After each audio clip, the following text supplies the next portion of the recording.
진짜 대한민국 중앙선거대책위원회 가짜뉴스 대응단장 김현입니다. 함께하신 법률지원단장 김동화 의원입니다. 5월 19일 월요일 주말간 민주파출소 제보 및 주요 대응 현황 브리핑하겠습니다. 주말간 민주파출소는 5월 16일에서 18일 사이 6,832명이 방문하였고요. 3,615건의 제보가 접수되었습니다. 매체별로는 네이버 20.72%로 가장 높은 수치를 기록했으며 그 뒤로는 SNS 18.45, 유튜브 15.30, 커뮤니티 13.28, 틱톡 1.63 순서로 제보되었습니다. 주말간 있었던 주요 제보 내용을 말씀드리겠습니다. 이재명 후보에 대한 신변 위협글이 끊임없이 유포되고 있습니다. 페이스북에서 한 이용자가 이재명 후보 암살을 주제로 드론 암살 고민하라, 사제폭탄 투척 고민하라 등 살해 주장을 하는 내용이 연속적으로 게시한 사실이 확인되었습니다. 또한 특정 유튜브 영상의 댓글에 이재명 처리해주세요. 솔직히 벤츠 시클 뽑을 돈까진 드립니다. 라는 살인청부성 위협 발언이 게시되었으며 다른 이용자는 실시간 채팅에서 이재명이 죽으면 다 끝남 등 유사한 위협성 발언이 10회 이상 반복적으로 게시한 사례도 확인되었습니다. 아울러 네이버 뉴스 기사 댓글에는 대한민국을 걱정한다면 이재명 씨 제발 죽어주세요. 암살 당해서 죽었으면 좋겠어요 등 이재명 후보에 대한 신변 위협성 발언이 지속적으로 나타나고 있습니다. 현재까지 확인된 해당 신변 위협 게시물에 대해서는 모두 채증을 완료하였음을 알려드립니다. 가짜뉴스 대응단 주요 대응입니다. 내란 선동 극우 세력의 허위 조작 정보를 동원한 김문수 후보 실적 숨긴다고 책임이 없어지는 게 아닙니다. 진짜 대한민국 선대위 가짜뉴스 대응단은 김문수 후보가 게시했던 내란 선동 극우 세력의 허위 조작 정보 게시자를 고발합니다. 18일 김문수 후보가 이재명 후보의 커피 원가 120원 발언을 비판하기 위해 첨부한 SNS 글이 내란 선동 부정선거론 집회에 지속적으로 참여해온 윤 어게인 구성원의 조작된 자작 그림을 밝혀졌습니다. 김 후보가 공유한 SNS의 계정을 살펴보면 윤 어게인 집회 참석 영상과 극우 성향 게시물이 다수 포함되어 있으며 내란 속의 윤석열의 불법 계엄의 명분인 부정선거와 관련된 게시글이 상당수 확인됩니다. 더 큰 문제는 김 후보가 공유한 SNS 글이 조작되었다는 점입니다. 해당 계정은 15일엔 동탄 거주, 16일에는 파주 산업단지 근무, 김 후보가 게시한 글에는 평택 카페 운영자로 각각 소개되어 있습니다. 글마다 자녀 이름, 직업, 지역이 모두 달라 1인 다역 활동, 즉 조작 계정이 명백합니다. 허위 조작 정보가 명백한 게시글을 공유했던 김문수 후보도 책임에서 결코 자유스러울 수 없습니다. 윤 어게인 내란 선동, 부정선거론 주장 극우 세력 게시자와 공모했다고 의심하기에 충분한 만큼 입장을 밝히고 국민 앞에 사과할 것을 촉구합니다. 다음 허위사실 유포 및 비방 네이버 댓글에 대한 적극적인 신고 및 처리를 요청드립니다. 가짜뉴스 대응단은 현재 포털 사이트 네이버가 제공하는 뉴스 페이지 기사의 댓글을 지속해서 모니터링하고 있습니다. 모니터링 결과 300여 건의 허위사실 유포 및 욕설 등 비방 댓글을 공직선거법 위반으로 신고하였으며 그중 선관위에서 답변 처리된 건은 50여 건입니다. 하지만 이 중 6건만 삭제 조치되었고 선관위는 미삭제 사유로 게시자의 의견 표현임을 강조하였습니다. 또한 댓글 내용이 유사함에도 지역별 선관위에 따라 처리 결과가 달랐습니다. 선관위의 소극적 및 비일관성에 유감을 표합니다.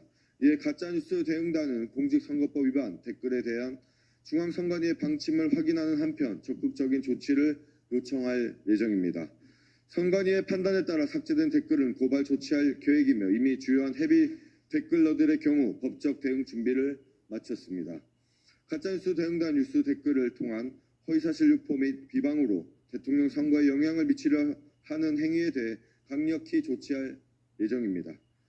다음 정관용 TV, 성창경 TV 등 유튜브 대응 현황 보고드리겠습니다.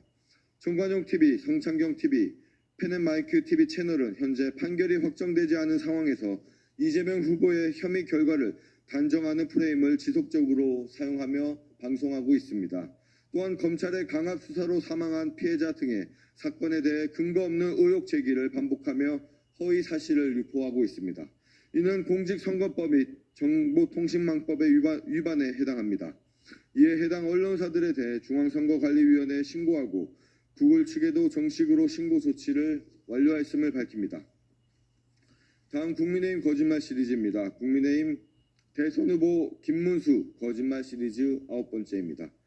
국민의힘 김문수 대선 후보는 이재명 민주당 후보의 개헌 구상 발표에 대해 5월 18일 페이스북을 통해 연임제 표현 속에 장기 집권의 여지를 두고 있는 것이 아닌지 밝혀야 한다라고 했습니다.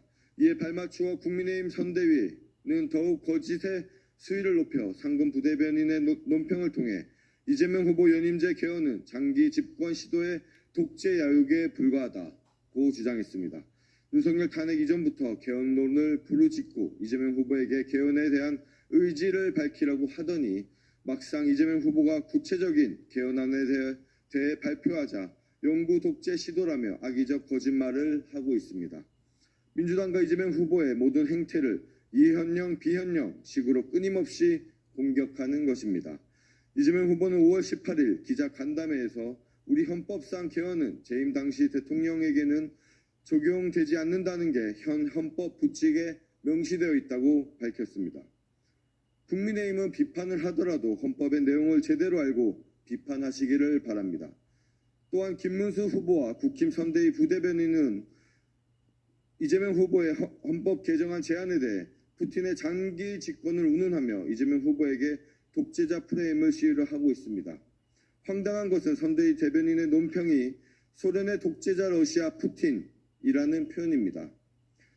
그러나 소련은 1991년 연방 붕괴가 되었고 푸틴은 이후 2000년 처음 러시아 대통령에 취임했습니다. 역사를 제대로 알고 비판하시기 바랍니다. 또한 러시아와의 외교는 포기할 생각인지 되묻고 싶습니다. 다음 개혁신당 대선 후보 이준석 거짓말 시리즈 2번째입니다. 이준석 개혁신당 대선 후보가 5월 19일 대통령 후보자 토론회 관련 팩트체크 웹자보에 대해 여기에 팩트가 어디 있습니까? 이러한 유치한 팩트체크 호소하지 마십시오 라고 했습니다. 이준석 후보는 임금의 감소가 없는 주 4.5일제를 어떻게 하겠다는 것인지 질의하였고 이재명 후보는 당연히 임금 감소 없이 사회적 합의를 통해 4.5일제로 가야 한다고 밝혔습니다. 이준석 후보가 언급한 우리 당 웹자보는 노동시간과 노동 생산성이 반비례한다는 KDI의 연구 결과를 포함하고 있습니다. 이뿐 아니라 세계보건기구, WHO와 국제노동기구, ILO는 장기간 노동자의 사고 위험이 그렇지 않은 사람보다 훨씬 높다는 연구도 발표한 바 있습니다. 해당 연구 자료 등은 임금 감소 없는 주 4.5일제 필요성을 증명하고 주 4.5일제가 기업 부담으로 작용하지 않는 것이라는 충분한 근거가 될 수 있음에도 이준석 후보는 팩트가 없다는 식으로 거짓말을 하고 있습니다. 이준석 후보는 양두구육식 거짓말을 멈추시기 바랍니다. 이상입니다.